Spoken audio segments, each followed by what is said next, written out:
this is Liz from People I Think Are Cool, a bi-weekly podcast where I interview my favorite creatives from across the globe. If you're looking for a dose of creative inspiration, then go to peopleithinkarecool.com or subscribe to People I Think Are Cool on iTunes and Stitcher. You like film, from cult to classic, from blockbuster to B-movies. And there just isn't that one place with all the fan fervor and passion that's covering the kind of mad, diverse brilliance that you love. Well, that's where you're wrong. AfterMovieDiner.com is that fan-built movie nirvana just for you, featuring the sweet, sweet writings of the wife dork herself. AfterMovieDiner.com. Go there. Be the best you can be.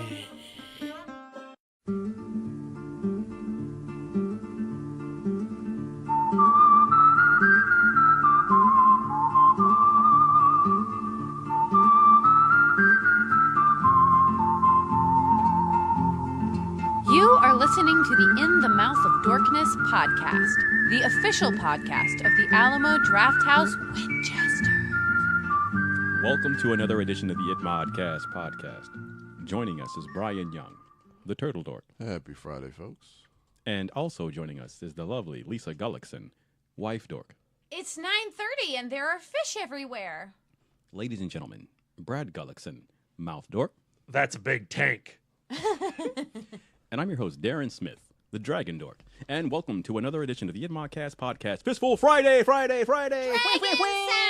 Yeah. Dragon sounds! Buh. Buh. What dragon sound am I making? I'm being toothless. Toothless. I'm doing my little mating dance. You gotta do your head. I can't do my head like that. No, it goes, bah. I can see what she sees in him. Yeah? But the white dragon sees in toothless. Ladies He does a little.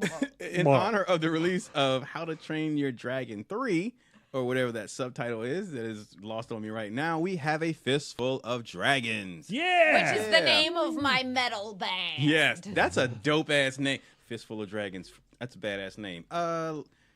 Brian. Yeah, man. Yeah. Would you be so kind as to start us off? You made Brad snort. Oh, Sorry.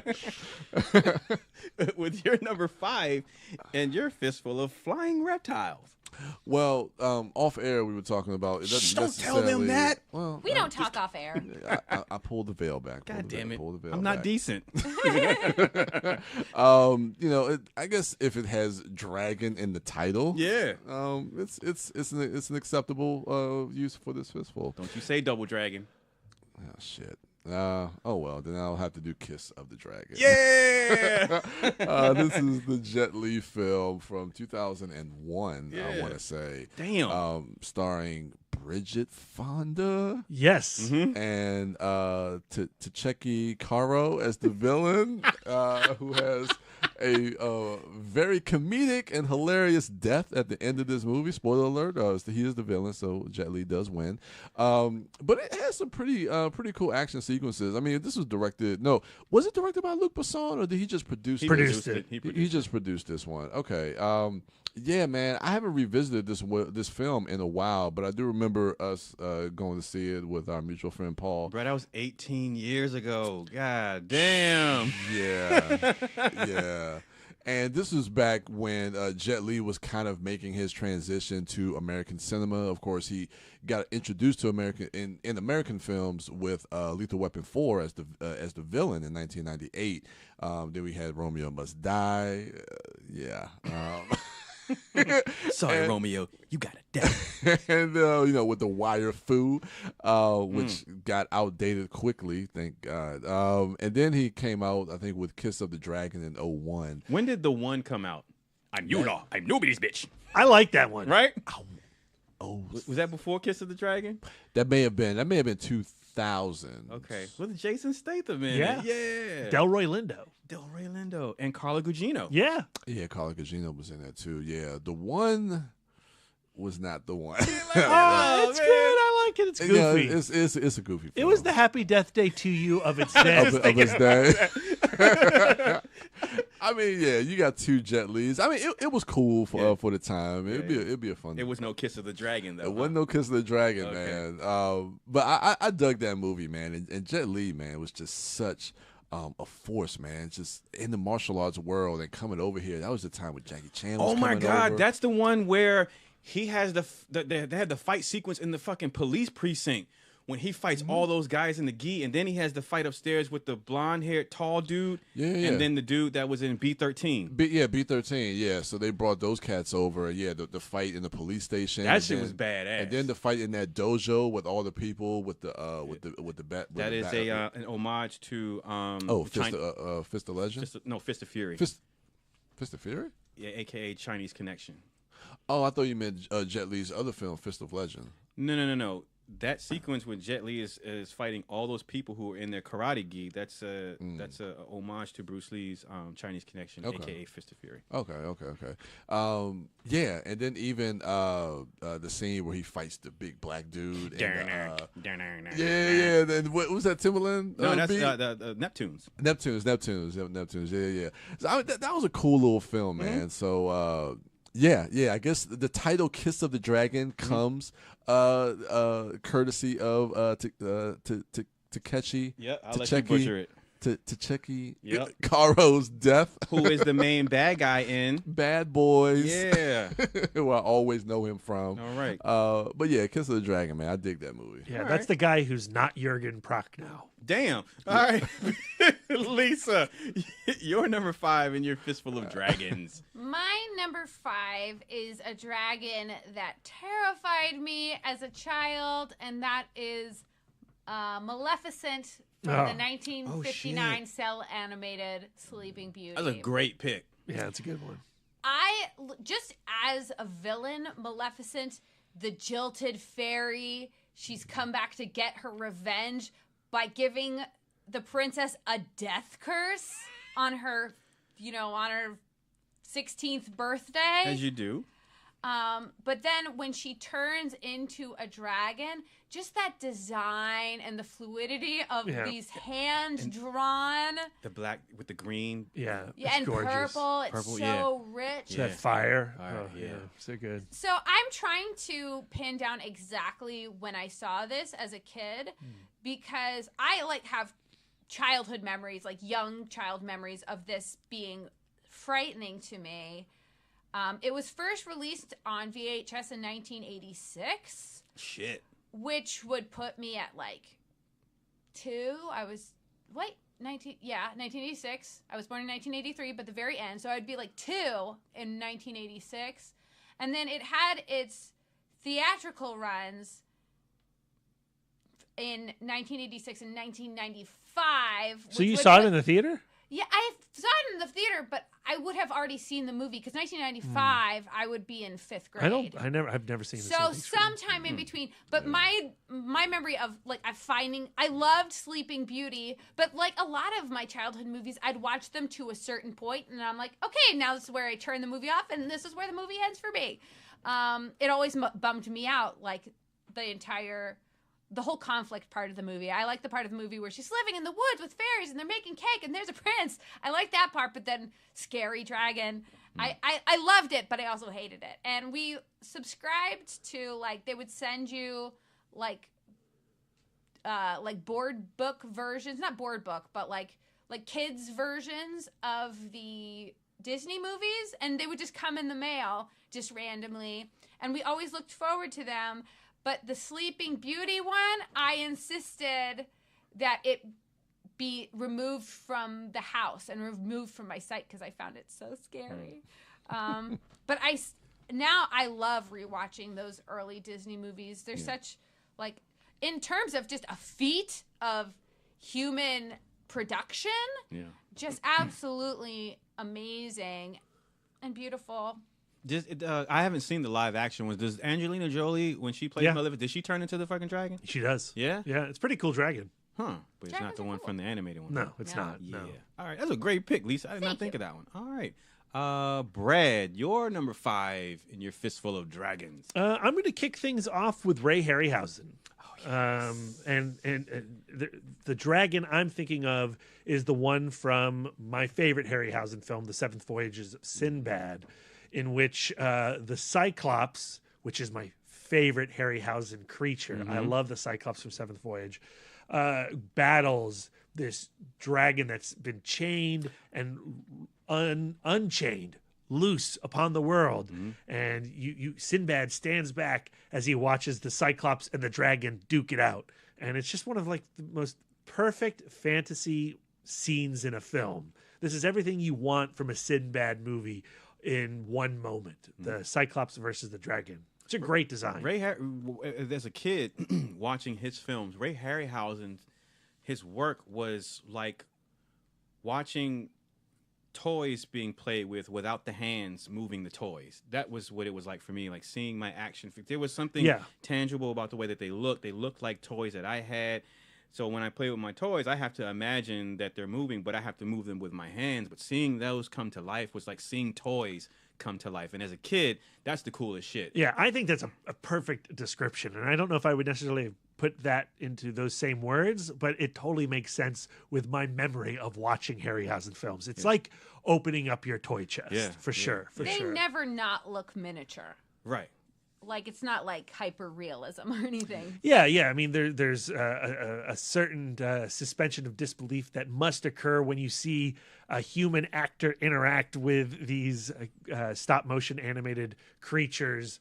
And when I was young, that actually used to bother me when you would go from, the live action of the hero, swinging his sword against the creature, and then it would cut to the creature.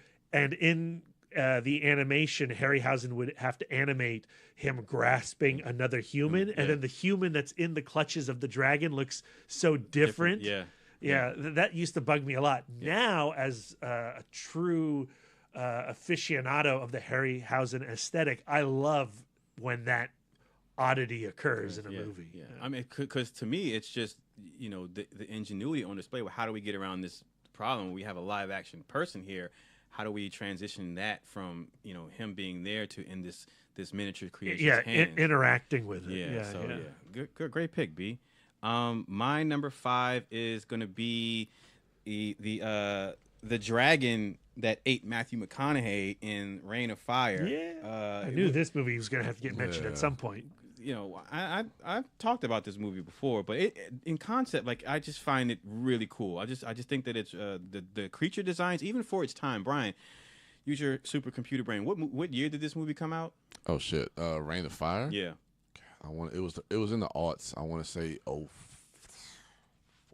05. Well, I recently watched this towards the 2002. tail end of last year, and the effects for the dragons still hold up. That the dragons in this film were really vicious. I mean, they were laying waste, to the countryside and to people, like, on multiple occasions with fire. But my favorite part of that film, my favorite shot of that film is the bald head Matthew McConaughey, all tatted up, jumping into the mouth of the dragon with that axe. One of my favorite McConaughey performances. He's mad. Yeah, I really like him in that film. And I remember initially when I saw the film in theaters, like, not really taken to that character for whatever reason. But in subsequent watches, and definitely now having a greater appreciation for it. But yeah, the dragon design in that film, all of them are badass. And then just the sequences and how they're built around the dragon, like when they go out for this one supply run, and Christian Bale advises against it, but Matthew McConaughey does it anyway. It's at nighttime, and that convoy gets attacked by that dragon, and just how that was staged, and to just convey the sense of fear that these people had, and especially Matthew McConaughey, because in that particular scene, it shakes him, and he realizes that, okay, he's bit off more than he can chew. But yeah, I really enjoy that film, and it didn't do that well at the box office, but I wouldn't mind seeing that movie, done today with special effects or a sequel or something like that. But yeah, that's my number 5, Reign of Fire. Brian, your number 4. Okay. Trying to think if I should go with the one that you suggested or if I want to go with that original one. The one you just did was the one I suggested. Your number 5. No, but the actual dragon. Do it. Do that one? Yeah. All right. Thor Ragnarok. Yeah. Wait, what? I don't know the words to it. I don't know. Sorry. I applaud your effort, my I man. know. Yeah, Thor Ragnarok. It is a great dragon. The opening of Thor Ragnarok when he's talking to Surtur. Surtur. Yeah. You son of. What do you say? You son of a. What did he call him? Son of. I can't remember. He didn't say son of a bitch. He says something else. Anyway, at the end of that sequence, he gets chased by a dragon, and oh god, Idris. I'm drawing blanks, man. Idris Elba. Not Idris, Heimdall. Not Idris Elba. No. He has to open the gate back But to. he's not the one controlling the Bifrost at that point. It's Oh yeah. Carl that's Urban right, has. right.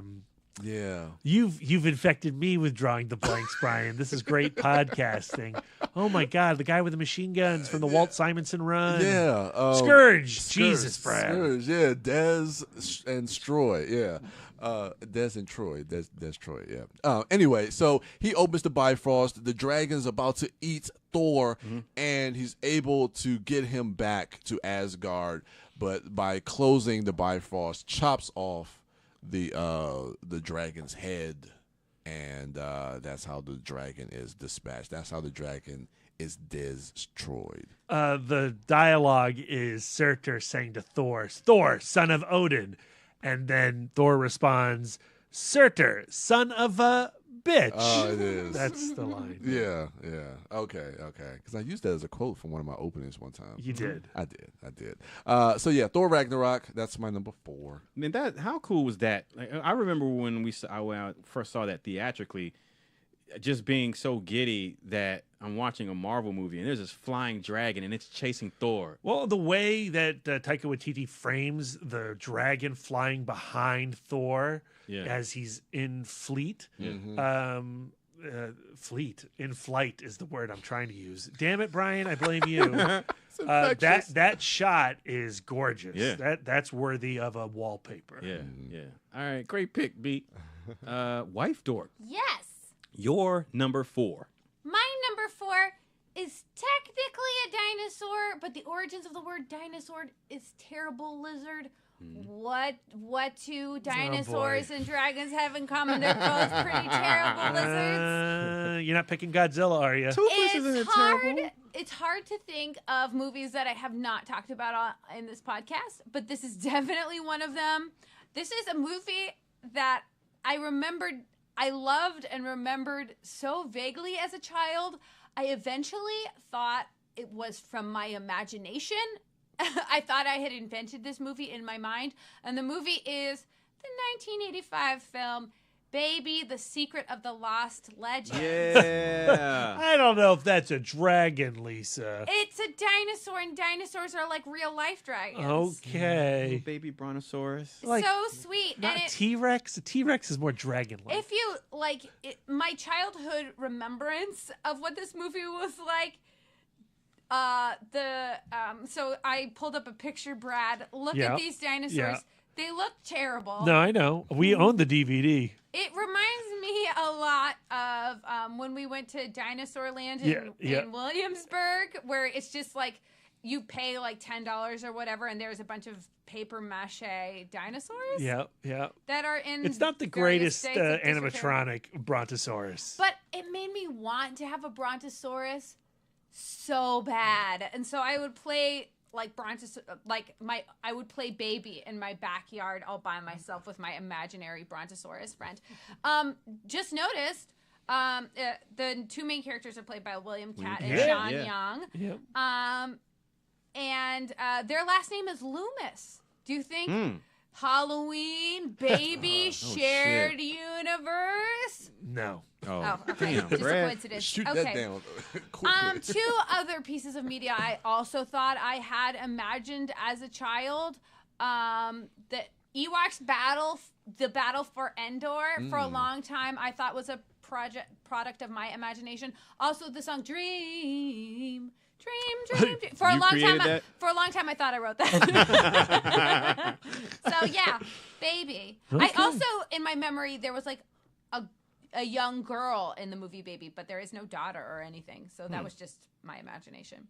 Upgrade, I think, for them to have a little daughter who gets to bond with the baby brontosaurus. That was you. I used to love that movie when I was younger. Same. All right, B, your number 4. For number 4, I am picking the two-headed dragon, the Eborsisk from Willow, Ron Howard's fantasy epic.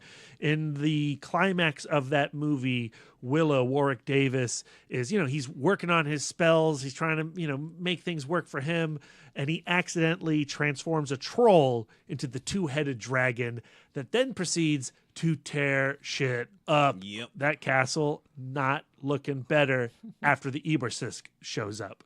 That is a great, scary, scary dragon. I was terrified of this thing as a kid. He didn't have your typical dragon head. If I'm not mistaken, he had like this huge protruding knot, like this lump on the front. He looked a little bit like a Brachiosaurus. Yeah. But like chubbier and wartier and just all around grosser. Yeah.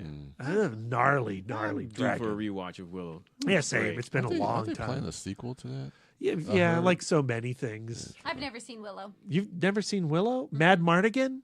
You are great. Yeah, it's the best Val Kilmer, right? Yeah. Yeah. Mad Mardigan, Lisa. No, it's not the best Val Kilmer. It's about a good Val Kilmer. Tombstone. Tombstone is the Heat. best Val Kilmer. Yeah, that's true. I'm not arguing. I'm just saying, don't like, at me. no, you're right. You're correct. There's a lot of great Val Kilmers. Spartan. Everyone loves that movie. What movie? The Doors. Spartan. You Spartan. mean 300? He was in 300? Spartan. Spartan. Spartan. It's a David Mamet film. It's really good. Oh, all right. I haven't seen it. I'm sorry. I failed you. For my number 4, I'm torn. Is it Blood Fist 5 starring Don the Dragon Wilson? No, Don. Yeah, it's not. It's not Don the Dragon Wilson. It's a better dragon than Don the Dragon Wilson because it's the last dragon. It's Bruce Leroy, actually. Yeah, he's got the glow. Yeah, he catches bullets with his teeth. That's Ty-Mac in Barry Gordy's The Last Dragon. That's one of my favorite movies from the 80s. And a classic Itmod homework episode. Classic Itmod homework episode. Yeah. Ty-Mac plays Bruce Leroy, a young man living in Harlem in New York City.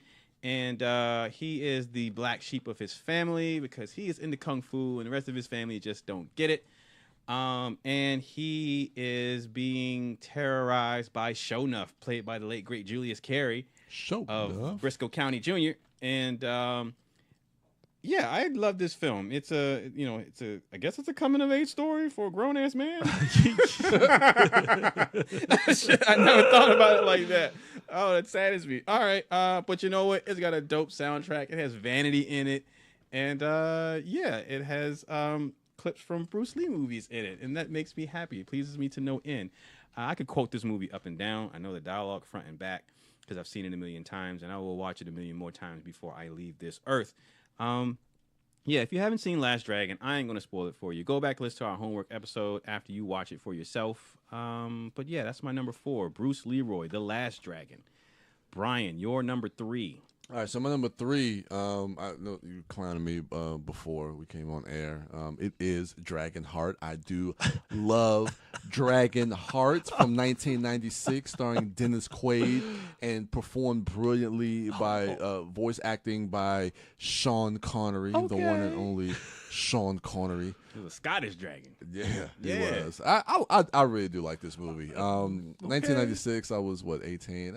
Yeah, too old. You were old. You knew better. You were old enough to know better. Not really. Not really. Like, I'm 40 years old and still don't know better. So but no, I did dug this. I dug this movie a lot. David Thewlis, who's the villain, plays King Enon.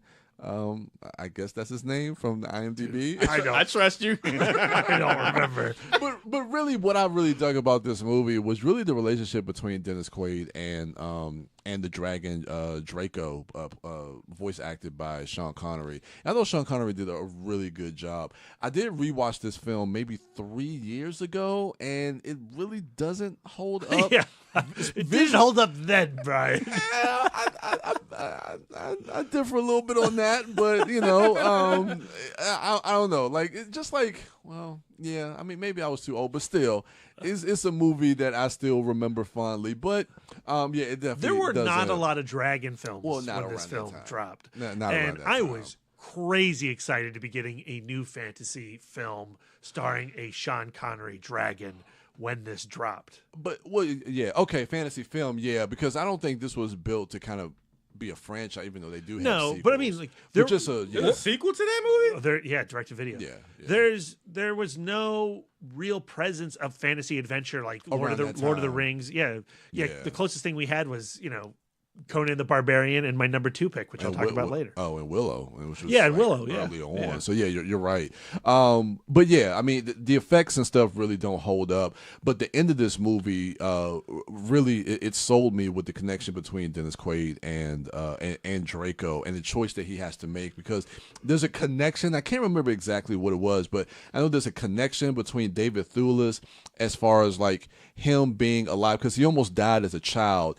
And he was able to live because he had the heart of the dragon or something, where his heart was connected to the heart of Draco. And basically, in order to kill David Thewlis, Dennis Quaid had to kill Draco. And that scene where Sean Connery is telling him, like, look, in order to defeat him, you have to kill me.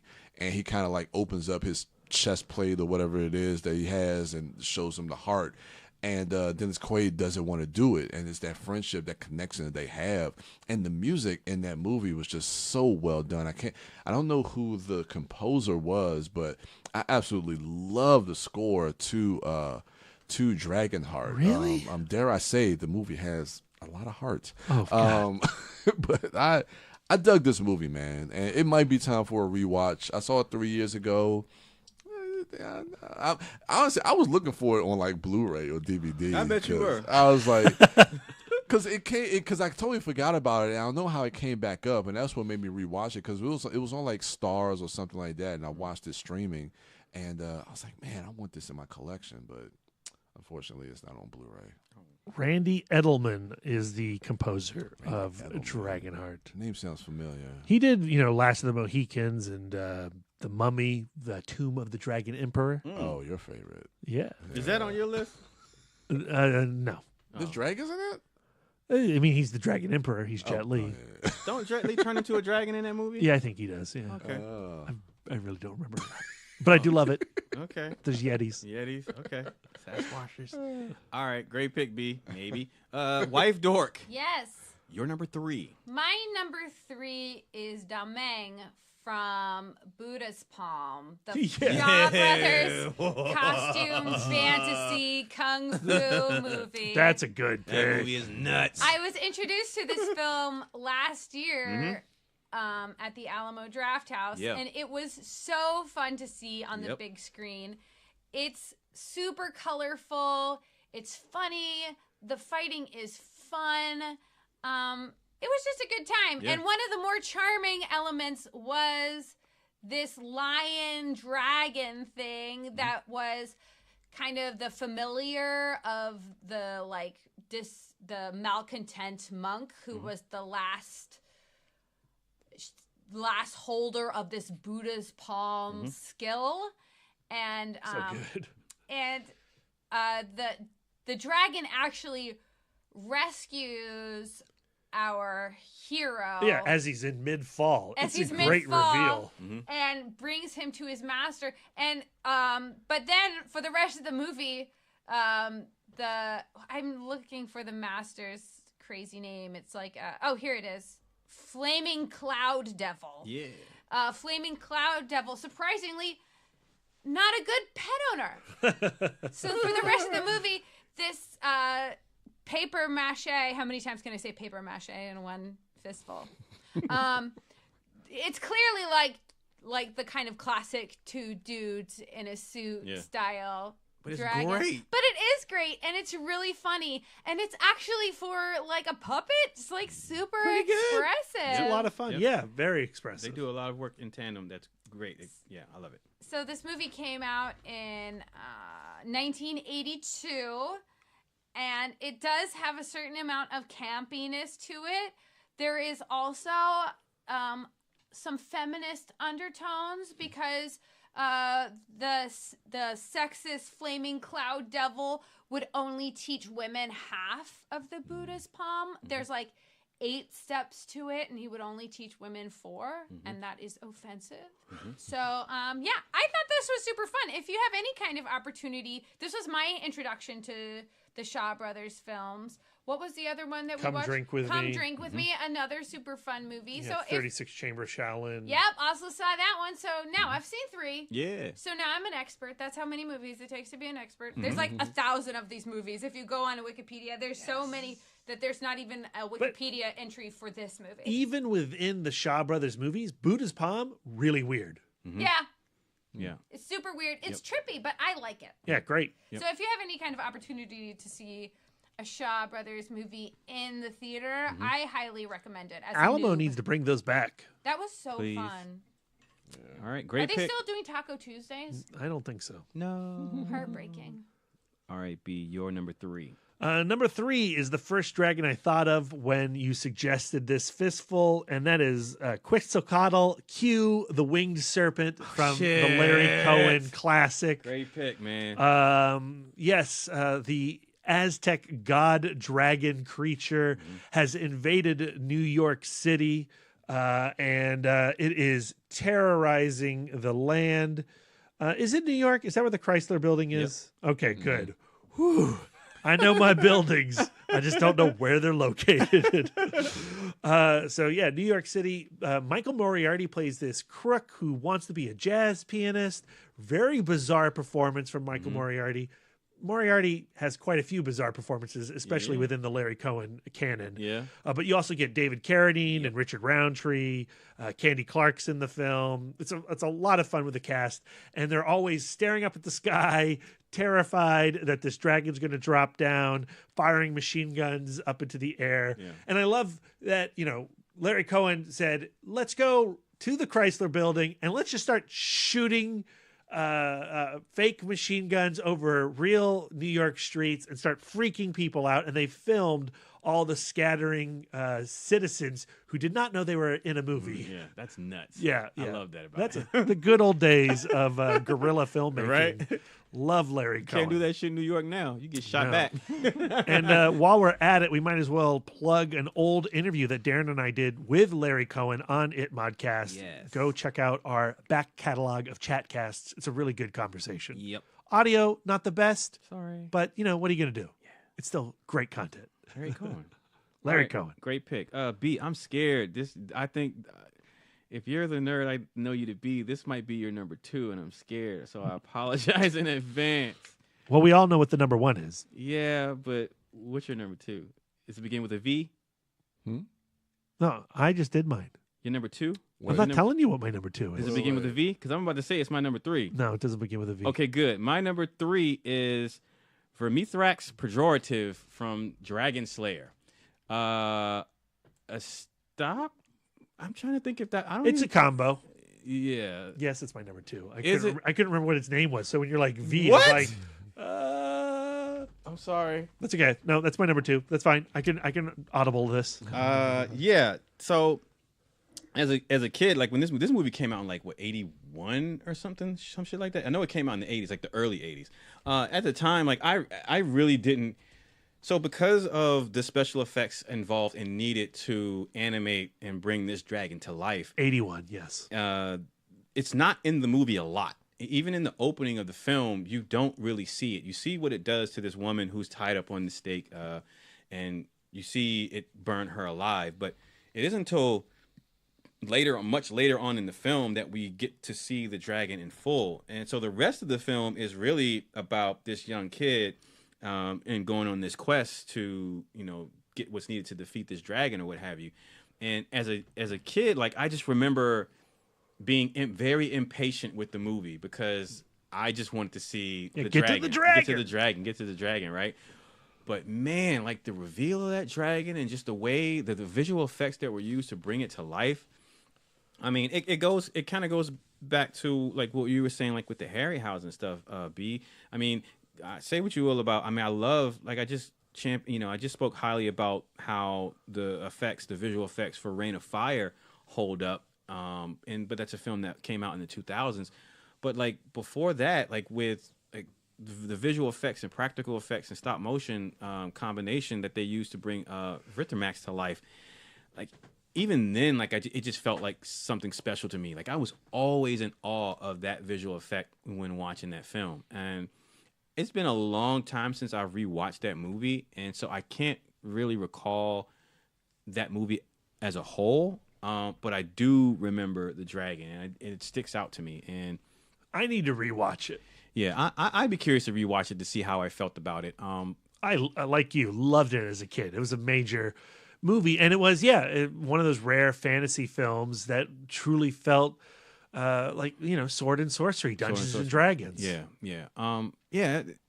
I don't know. Is that on Blu-ray? I don't know. I don't have it. I want to check. I'm going to check and see if that's on Blu-ray. It's been like 15 years since I've watched this movie. It's probably been more for me. Yeah. So I'm very curious to take a look at it again. But I do know like that dragon is badass. I just love like the shots when it's flying up in the night sky. Oh man, yeah. That's my number 3.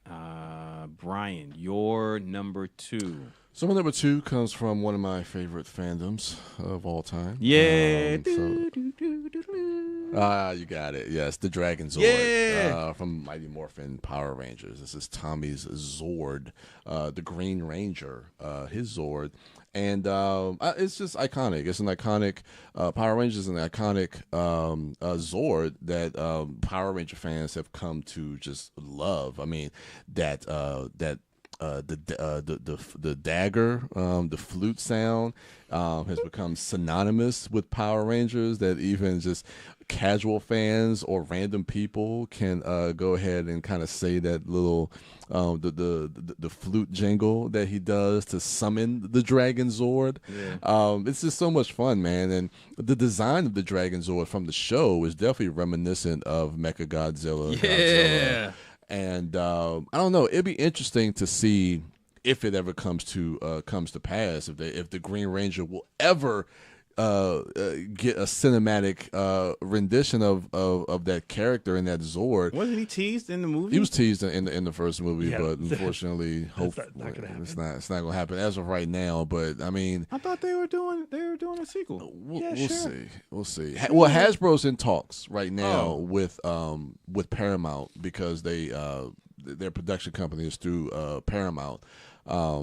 To do another Power Rangers film. Now, whether that's going to be a sequel to the 2017 or they're going to completely reboot it, I'm not sure. But I need the Green Ranger I need to see that cinematically, and we were so close. But I would love to see a redesign of the Dragon Zord in a different way, other than like a Mechagodzilla design. I would love to see it in the way of like almost like the dragons that we're talking about now, like a flying dragon, but almost just like a Zord. To see that cinematically, I think could be done and be really, really cool. But yeah, man, Dragon Zord, Tommy, Green Ranger. All right, Wife Dork, your number 2. My number 2 is the Komodo dragons in Skyfall. Do you remember this? So, like, in Macau. In the Golden Dragon Casino. So that scene, oh my god, that whole sequence is so gorgeous. The production design. Daniel Craig pulls a poker chip off of a body and follows it to Macau, and that's where he meets the girl who works for the bad guy. I'm getting tired. So I've been podcasting many hours. You're the bad guy girl. That's the all bad you guy need girl, to know. and she's like, okay, I'm gonna take you to my boss, and I'm totally on your side and all, but my bodyguards are gonna kick your ass. So if you kill my bodyguards, then I'll take you to my boss, and then I'm totally on your side. And so these 2 huge dudes come at him from both sides, and they're doing like fisticuffs and stuff. And then he falls into this pit with this guy like twice his side. And they're scuffling and they're fighting. And then out of the shadows comes an enormous CG Komodo dragon. And Komodo dragons, cool animals. It used to be thought that like their mouths were so bacterially infected. Yeah, one bite poison. That when you got bit, like you would become infected by all of this bacteria and you'd have this slow and terrible death. But in fact, Komodo dragons are venomous, but it's just a really slow acting venom. So like they're just kind of mysterious creatures. We're still discovering what's about them, but they are this Komodo dragon, the first CG animal to ever be in a Bond film. Not surprising. It looks terrible. But yeah, so they're fighting, and then this slow Komodo dragon kind of comes out of the shadows. Daniel Craig sees it coming out, and he kind of keeps the big bad guy in his place so that the Komodo dragon can snap at... Oh, and then the gun thing. Like, the guy takes his gun, but apparently it's fingerprint recognition, whatever. Yeah. And yeah, the Komodo dragon snatches the big guy by the ankle, and he probably has some kind of slow and terrible death. Whoops. Yeah. Apparently you can travel to wherever Komodo dragons live, and they'll take you there, and you can like feed them steak and stuff. But they're apparently super dangerous. Wow. No thanks. I do like reptiles, so. Great pick. I need to rewatch Skyfall. I need that on 4K ASAP. B, your number 2. For my number 2, yes, I am going to pull an audible. I won't pick Dragon Slayer since Darren picked it. Sorry. And it's just no fun to have the same things on the same list. No. That's not true. We do it all the time, but this is how I'm doing it now. I'm going with the dragon, the beast, the serpent, the 7 gods of chaos, Agdru Eb Juhad, the 7 who are one from Hellboy. In the great space, Rasputin is calling upon the dragon Agdru Jihad to make contact with this being, and in making contact with that being, he summons Hellboy from hell to our earthly plane. And I love the design, especially in the comic book, of the Agdru Jihad. But in the film, when you first see him, they're encased in this crystalline structure, and you see their many eyes blinking behind the crystal. And at the end of the film, when Hellboy inserts his right hand of doom into that big cement block and turns the key, the crystalline structure shatters and the big serpent is let loose. A piece of it gets inside of Rasputin, and then chest bursts out, Alien Giger style, and Hellboy has to battle this serpent-headed dragon creature. And that's not the Agdru Jihad. It's just a piece of the Agdru Jihad. My number 2 pick is the big crystalline 7-headed thing. Gotcha. All right. My number 2. Good audible, Brad. Yeah, great audible. Great audible. My number 2 does not have 7 heads. It only has 3, and that's King Ghidorah. Yes, you could say he's a kaiju, but kaiju is a big monster. A dragon's a freaking monster. He has wings, and the design for Ghidorah, at the very least from the old Godzilla films, is taken from the design of Japanese and Chinese dragons in their art. Right. I would argue that Godzilla's not a dragon. Oh, I don't think Godzilla's a dragon. King Ghidorah, dragon. Very much so. He has scales, he has wings like a dragon, but again, most prominently, the design of his head is very closely related to the imagery of dragons that you see in very old ancient Asian art, whether it be Chinese art or Japanese art. Plus, it's just a badass creature design, and I'm so excited to see him brought to modern day life in Godzilla King of Monsters. I just saw that trailer again the other day when I took Sia to see Battle Angel Alita, and I am so pleased with the depiction of Ghidorah in that film, in the trailer. And he that's Godzilla's arch nemesis. You know, Batman has the Joker, Godzilla has Ghidorah, and he's a very formidable opponent. He always has been in the history of the franchise. And in most recently, Netflix capped off their trilogy of animated Godzilla films. And for the first time, Ghidorah was introduced, but he was introduced in a way unlike any other Godzilla films, in which, you know, to some people it would seem blasphemous, and I can understand that, and a lot of people might not like this choice, but you don't ever see Ghidorah's body in this version. You only see his multiple necks and heads, but they But the reason being is in this iteration of it, he's referred to as the god of chaos, and he's an interdimensional being of sorts, and he presents himself through these 3 giant black holes, these wormholes that appear in the sky, and out of each hole comes one of Ghidorah's heads. And he's just laying waste to the planet and fighting Godzilla in that way. So he's just peeping his head through this dimension, and he's still able to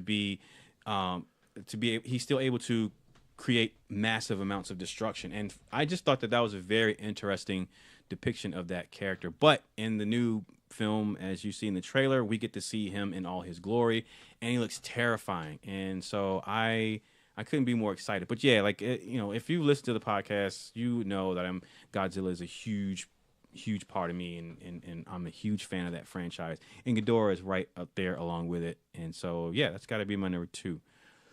Brian. Yeah, man. Your number 1. I was thinking the Dragon Zord was going to be your number 1, honestly. No. What's your number 1? It's my number 1 is 3 dragons, like yours. It's Drogon. It's Rhaegal. It's Viserion, the babies of the mother of dragons. Game of Thrones. Yeah. I knew this was Brian's number 1. Yeah.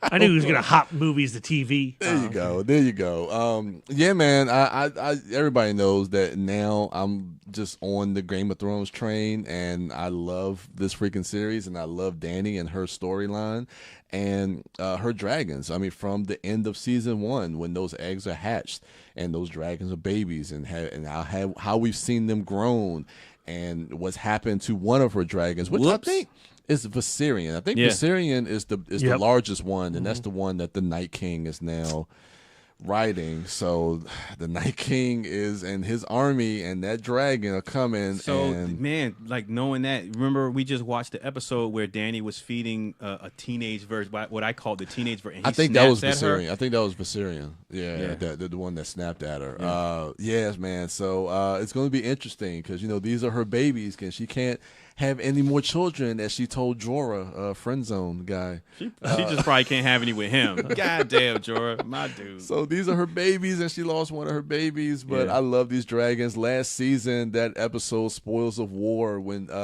she's taking out Jaime's army with the dragon. Man. We just saw the one episode from season 3, episode 4, when she gave old dude the business, when she for the Unsullied army. God, I love it. I love it. I love it. I wish we could go back 2 years when Brian hadn't seen a single episode. When I was begging him to watch the fucking show, Brian, just watch the show. Oh, well, I've watched it. Yeah, and it's great. It is.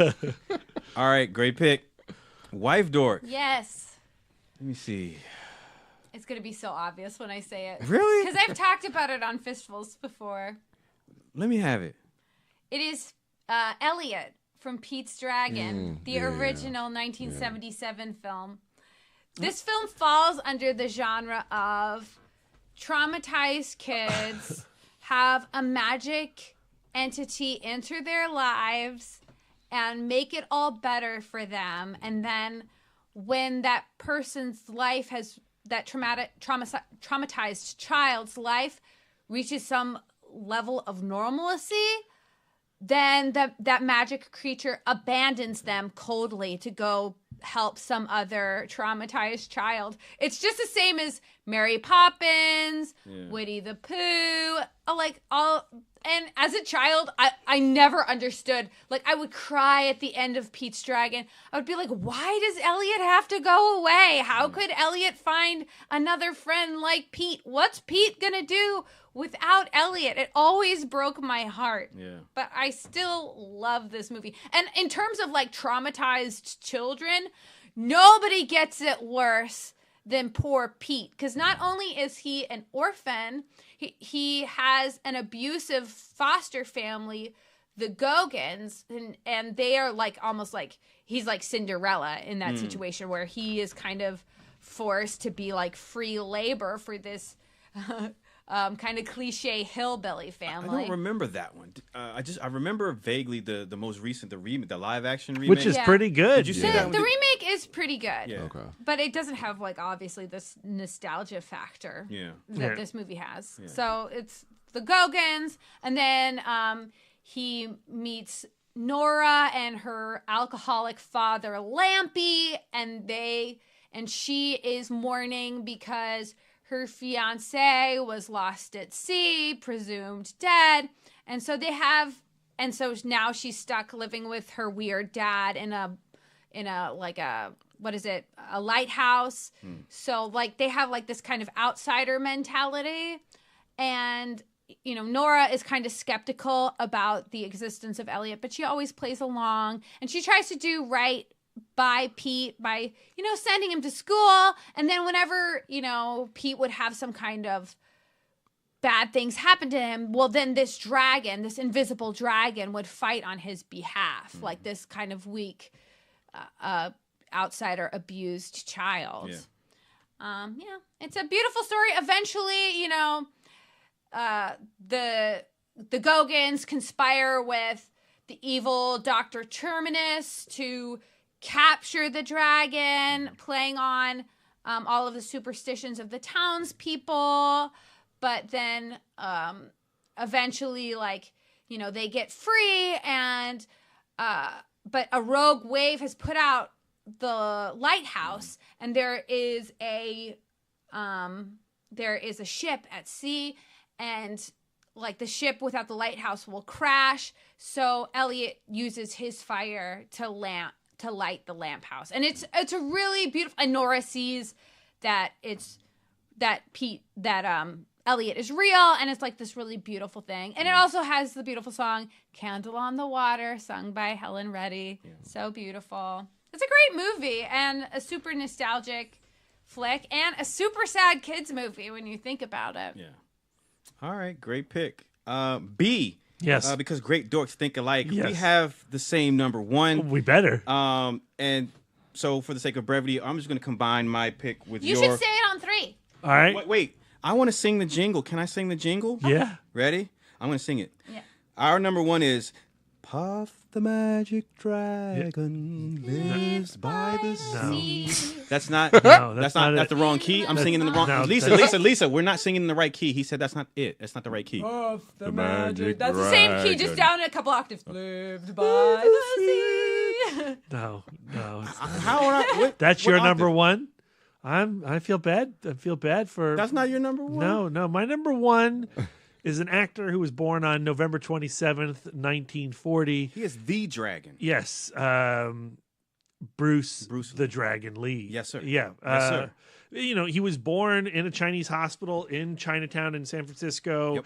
And, according to the Chinese zodiac, he's born in the hour and the year of the dragon. Mm-hmm. So As was I. Boom. Yes. What more is there to say about Bruce Lee? He was more than just an actor. He was more than just a master of martial arts and the creator of Jeet Kune Do. He was a great philosopher. Tragically cut too young.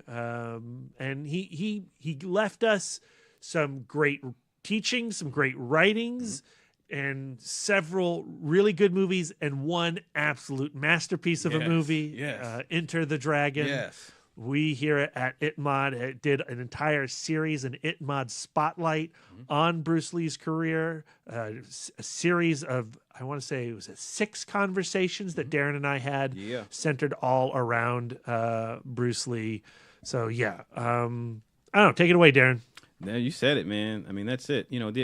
We have every few generations, there are those people those once in a lifetime people that there will never be another of, like Prince, Bowie, and Bruce Lee is one of those people, and his reach extended, like you said, far beyond the silver and small screen, so much so that you don't have to look far to see his influence in many different facets of life, whether it be people and how they deal with business, whether it be how people deal with other people, whether it be how people deal with themselves and push themselves and inspire, are inspired by his words, his teachings, his philosophies, not just his martial arts, but also his views on life. And, we've said it before, like Bruce Lee was of the mind that we are all living under the same sun, under the same sky.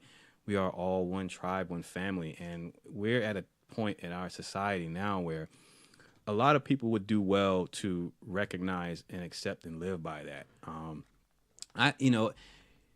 I'd be curious, like if Bruce Lee were alive, like not only what he would be doing, but what he would think of the world and how he would be trying to change it. Because you have to know that he would be one of those people that whatever he's choosing to do would be to influence. Sure. In a positive way. We talk a lot about on this podcast how in 2018 and now 2019, the cinema that excites us the most are the films and the stories that are speaking to societal concern. Yeah. And Bruce Lee was doing that in films like Enter the Dragon and what would have been Game of Death if he had been able to complete it. Yeah.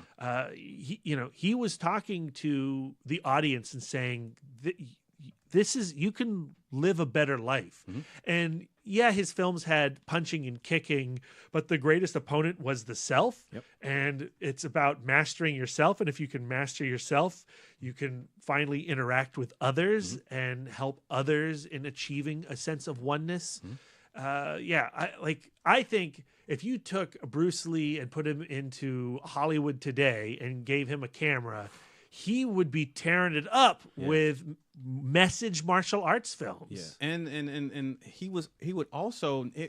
I think his films would have evolved also beyond the martial arts to other things. And I don't know, like the mind just reels at what could have been if he had still been alive.